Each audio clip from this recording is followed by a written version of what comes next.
In this video, we would like to discuss the judiciary and public interest litigation.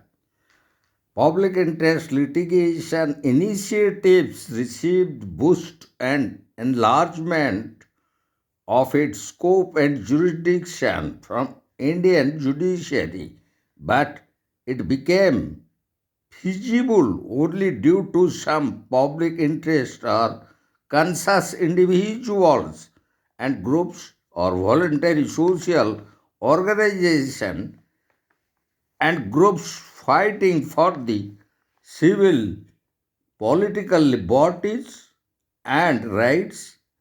To mention the name of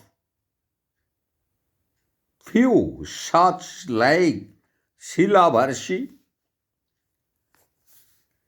Hussainara Khatun, S.P. Gupta, M.C. Mehta, and Dr. Upendra Bakshi, and groups or organizations like Citizens for Democracy and People's Union of Civil Liberties and People's Union for Democratic Rights, etc.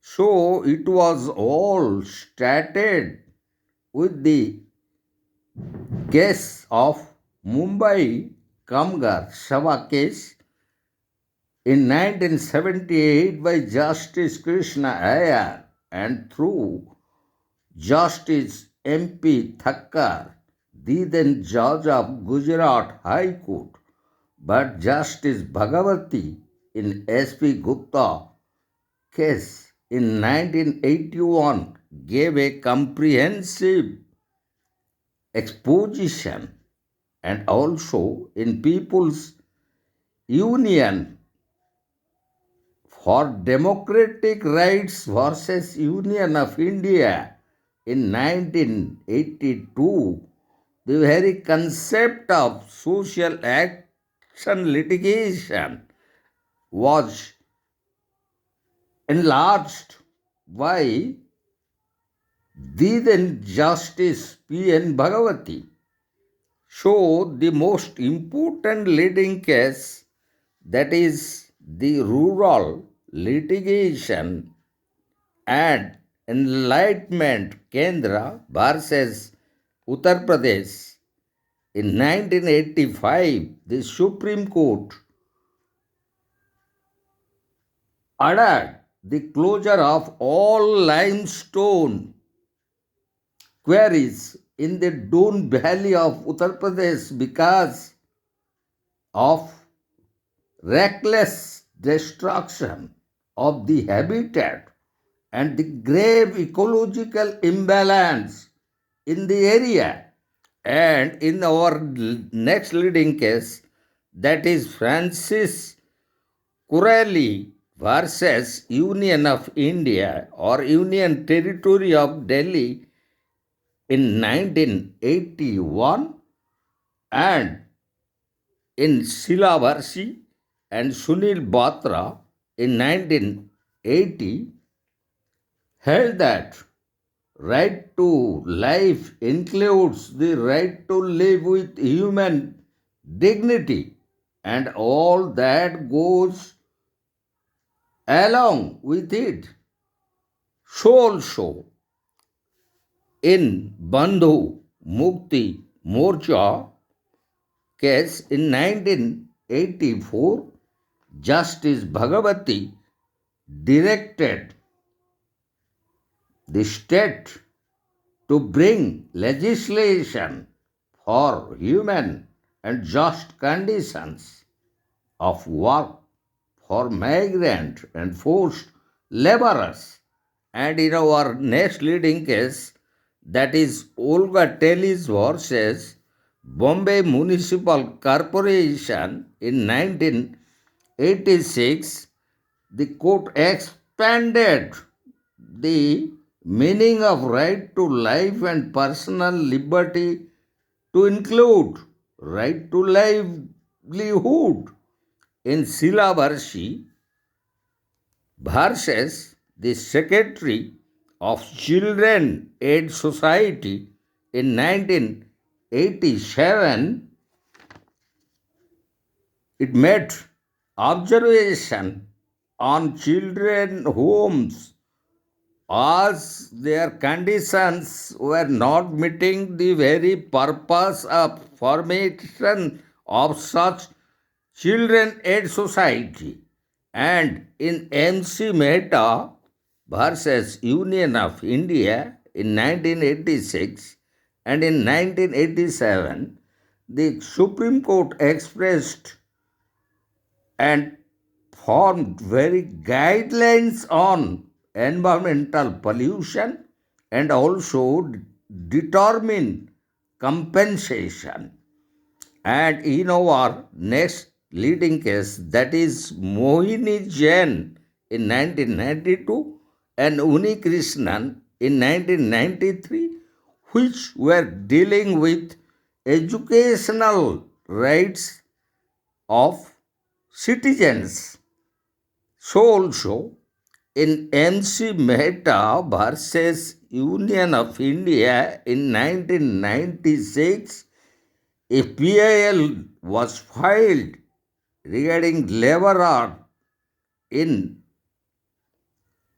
hazardous industries, and such laborers were the children.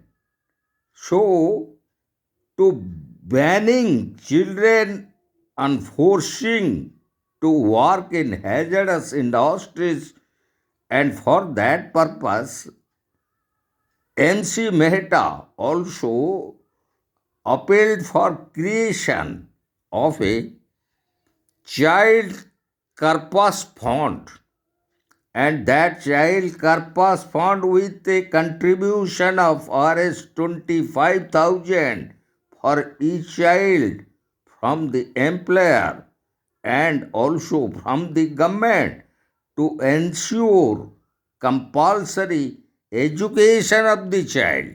And in our next leading case, that is Gaurav Jain versus Union of India in 1990, the Supreme Court expressed concern for the welfare of children of the prostitutes.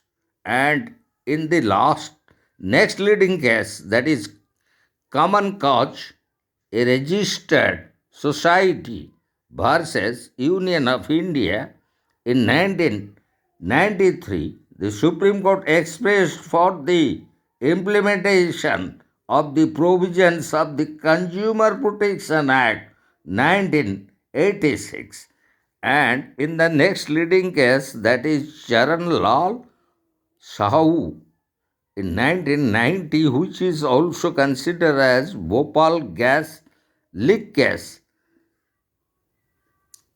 disaster, where the Supreme Court directed government to ensure measures preventing such occurrences and also fixed compensation for the victims.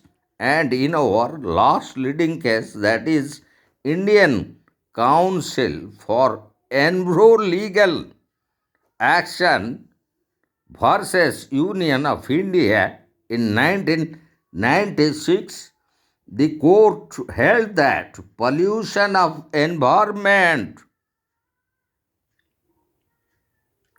in the vicinity of residential areas by the chemical industries was invasion of the residents' right to life, and the government should recover cost of remedial measures from such companies.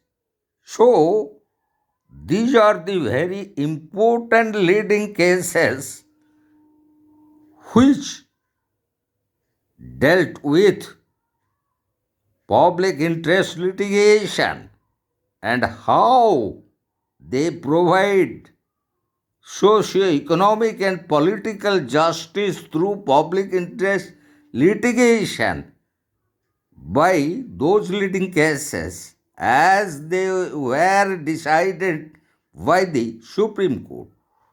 So, this was the role played by the Indian judiciary in response to public interest litigations which were filed by publicly conscious and social workers like Sheila Barsi, Husainara Khatun, S.P. Gupta, M.C. Mehta, and Dr. Upendra Bakshi, also by those voluntary groups and organizations like Citizens for Democracy, People's Union of Civil Liberties, and People's Union for Democratic Rights.